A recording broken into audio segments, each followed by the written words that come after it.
Jangan lupa ya untuk subscribe, like, dan share video ini. Biologi itu menyenangkan. Belajar bersama Pak PW.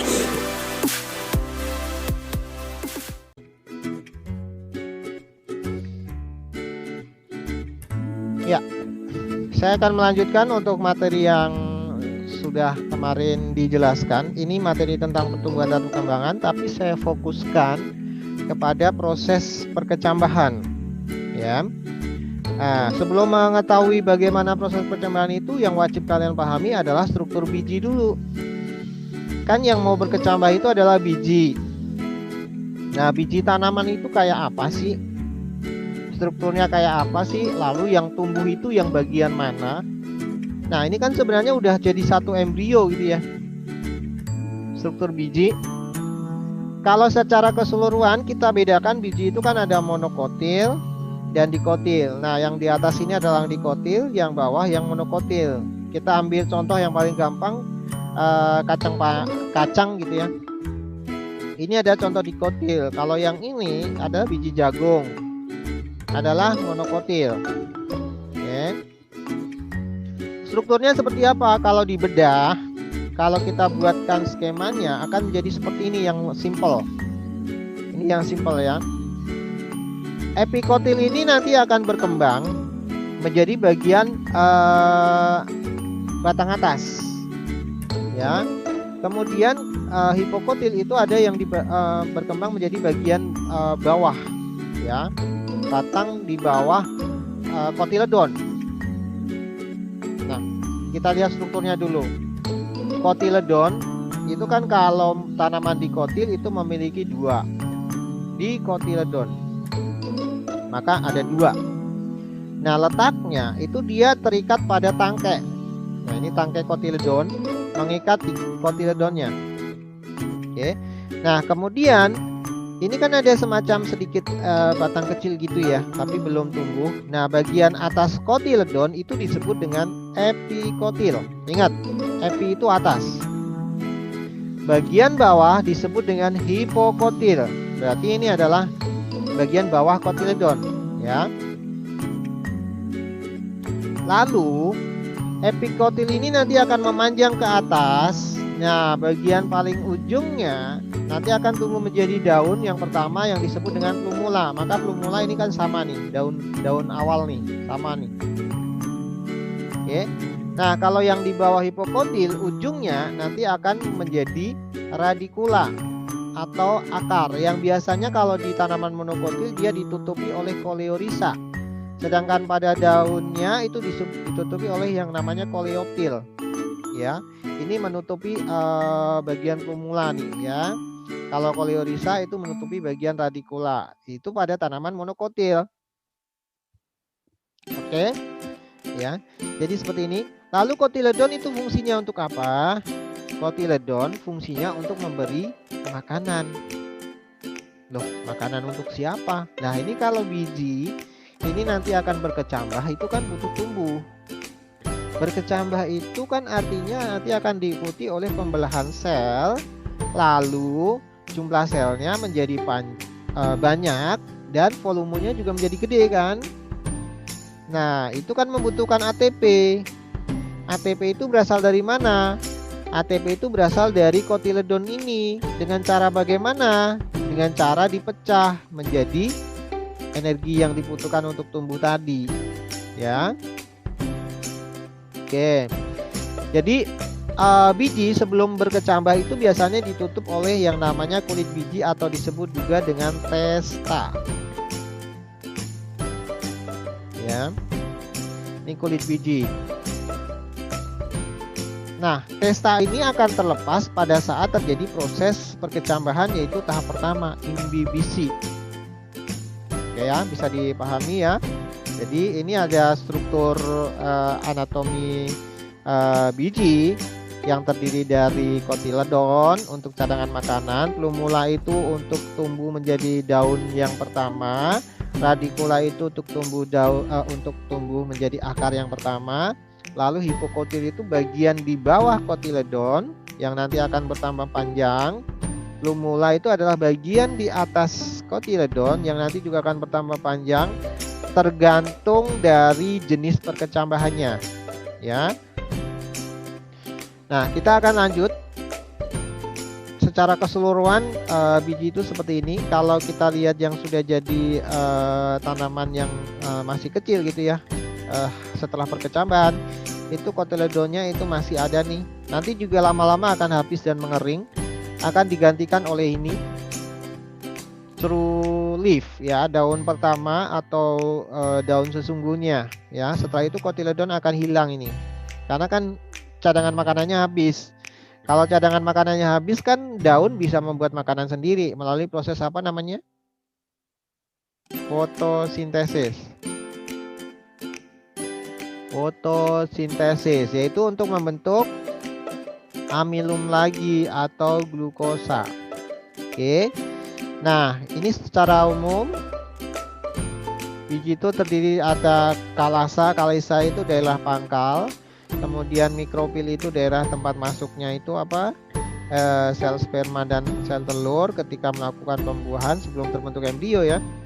Kemudian ada bakal calon akar. Kemudian ini ada kotiledon, epikotil yang tadi sudah disebutkan, hipokotil, gasipul gland. Nah, ini kelenjar untuk menghasilkan minyak, menghasilkan yang lainnya, ya, kelenjar-kelenjar. Oke. Kemudian kita akan lihat bagaimana sih proses perkecambahan. Kalau kalian tahu kan mungkin ya tinggal menaruh biji di air tumbuh gitu ya. Tetapi sebenarnya nggak sesimpel itu. Kita harus memperhatikan yang pertama adalah syaratnya dulu. Suatu biji supaya bisa berkecambah itu harus memenuhi lingkungan yang ini. Ada airnya, suhunya pas, ya. Suhu optimum pas itu tergantung jenis tanamannya. Rata-rata sih harusnya dia suhunya sesuai suhu ruangan. Misalnya adalah 25 derajat, itu udah pas lah ya. Supaya airnya juga nanti nggak kering. Kemudian air itu dalam bentuk kelembapan. Kemudian ada oksigen. Kenapa harus ada oksigen? Kan untuk respirasi sel. Ya, respirasi sel. Jadi respirasi sel itu tujuannya apa? Untuk menghasilkan ATP kan? Ya. Oke, jadi kita akan mulai. Kita umpamakan kita memiliki biji gitu ya. Nah, seperti ini biji. Oke. Lalu kita akan kecambahkan, tetapi perlu diketahui dulu bahwa biji ini sebelumnya dia mengalami yang namanya dormansi. Masa dormansi ini apa sih? Masa di mana biji itu istirahat, dia tidak melakukan metabolisme apapun karena dia kondisinya kering. Oke. Nah, kalau kalian lihat petani itu pinter tuh. Habis panen, ya. Biasanya biji-bijian, kemudian apa ya, hasil bumi itu dia keringkan. Kenapa dikeringkan? Supaya awet, supaya dia mengalami yang namanya masa dorman, tidak melakukan aktivitas sama sekali. Biasanya disebut dengan mati sementara, ya.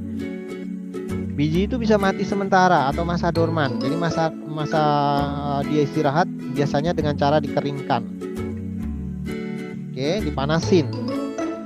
Nah, kapan dia bisa berkecambah atau kapan terhentinya masa dormansi itu? Apabila dia diletakkan di lingkungan yang ini tadi.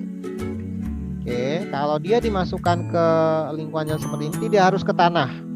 Kalian mengecambahkan bisa dengan kapas, bisa kalian bungkus dengan plastik, ya. Yang penting ada ini nih, ada air, ada suhu, ada udara, oksigen. Itu aja cukup. Ya, tidak harus di dalam tanah. Ya, sekali lagi tidak harus di dalam tanah. Oke. Kemudian setelah terhenti masa dormansi, apa yang terjadi?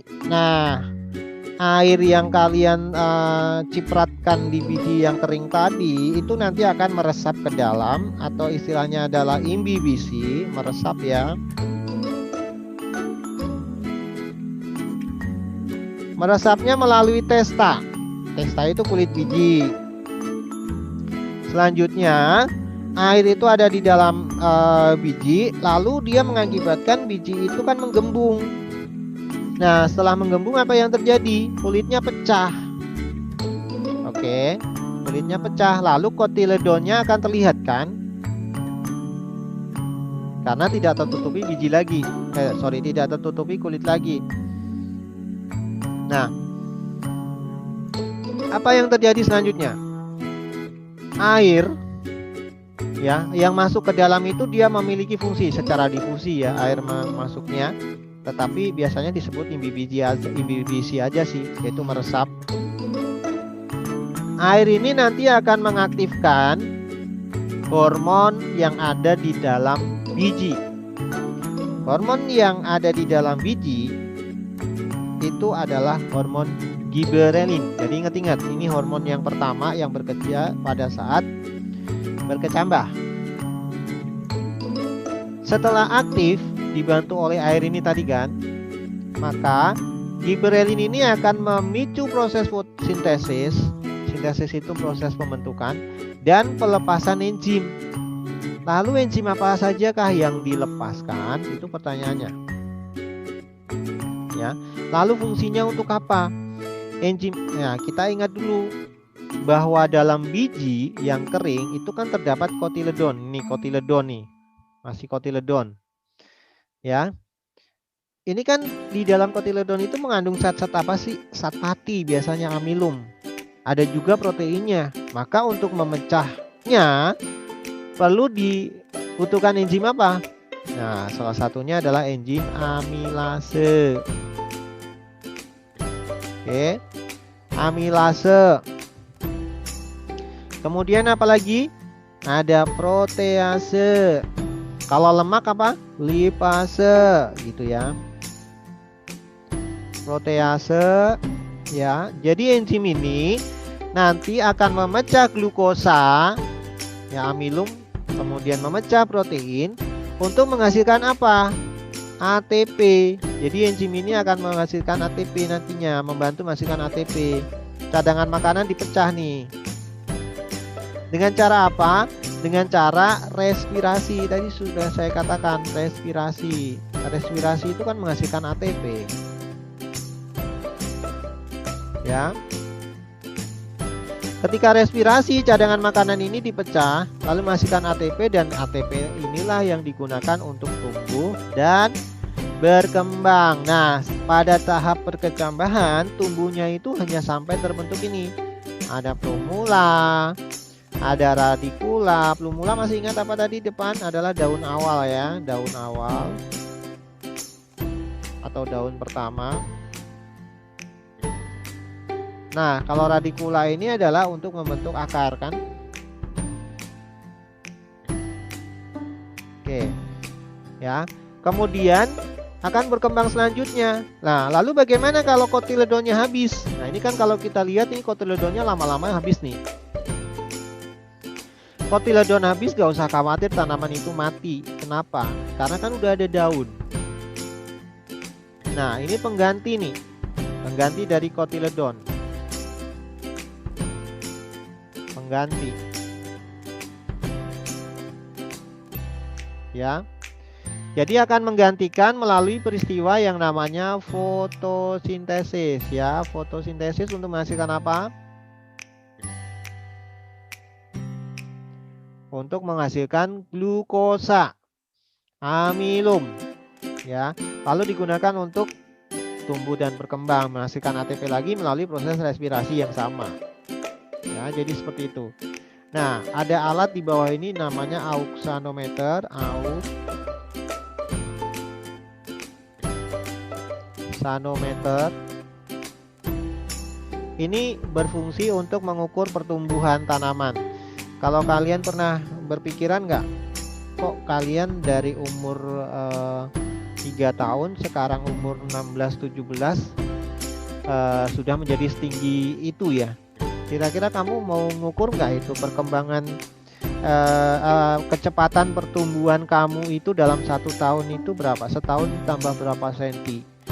2 tahun tambah berapa senti gitu ya. Jadi rata-rata pertumbuhan per tahun itu berapa senti bisa dihitung sebenarnya. Tapi kan itu butuh waktu lama ya untuk mencatat data itu. Tapi kalau di tanaman kan pertumbuhan itu cepat ya.